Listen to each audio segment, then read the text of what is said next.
మన తోటలో వచ్చినటువంటి పెసరకాయలు చూసారు ఎంత బాగుందో. ఇదిగోని గంగవేల్ కూర. ఇది కొంచెం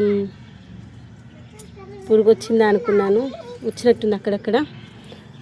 ఇవి ఎక్కువ రోజులు ఆపామనుకోండి, మనం హార్వెస్ట్ చేయకుండా పురుగు వచ్చేస్తుంది. అందుకని ఒకవేళ పురుగు వచ్చింది అనుకోండి, అక్కడికి కట్ చేసేసి తీసేస్తే మళ్ళీ వచ్చేటువంటి గ్రోత్ మంచిగా వస్తుంది, హెల్తీగా వస్తుంది. ఇప్పుడు ఓన్లీ గంగవేల్ కూర కట్ చేసుకుంటున్నాను. తర్వాత ఈ కర్రీలోకి మెంతి కూర వేయడం కోసం మనకి కొంచెం మెంతి కూర ఉంది. ఆ మెంతి కూర, అక్కడక్కడ గంగవేల్ కూర ఉంది. ఇదిగోని పెసరకాయలు చూడండి ఎంత బాగా వస్తుందో. ఈ పెసరకాయలకి ఏంటి ఇలా బంకగా ఉండేటువంటి ఒక పేస్ట్ వస్తుంది. ఇంకొన్ని అక్కడక్కడ పచ్చిమిర్చి ఉన్నాయి, 3 పచ్చిమిర్చిలు వచ్చినట్టున్నాయి. ఇంకొన్ని టమాటాలు నిన్ననే తెంపుకపోయాను, మళ్ళీ టమాటాలు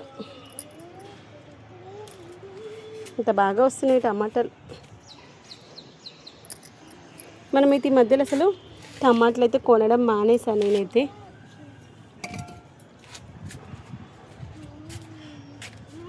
ఇదిగోండి మనం మొన్న పెట్టుకున్నటువంటి కొమ్మ కత్తిరింపు ద్వారా పెట్టినటువంటి దొండ మొక్క చూడండి, దీని కూడా సపోర్ట్ ఇచ్చేసుకోవాలి.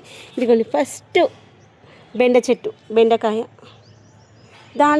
దానికంటే ముందు పెట్టినటువంటి మొక్కలకి ఒక్క బెండకాయ కూడా రాలే, అదొక్కటైతే వచ్చేసింది బెండకాయ.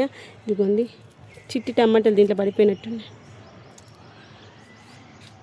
నేను వీడియో షూట్ చేసేటప్పుడు ఒక 2 minutes మాట్లాడద్దు, తర్వాత ముచ్చట పెట్టచ్చు, ఓకేనా.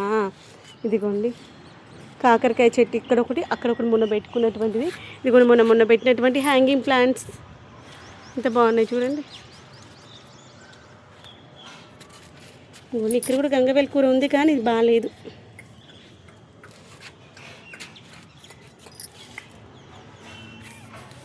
ఇంకొన్ని పెసరకాయలు చూపిస్తాను రండి, ఎంత బాగా వచ్చింది. ఇది ఇంకొక రోజు అయితే మంచిగా అవుతుంది.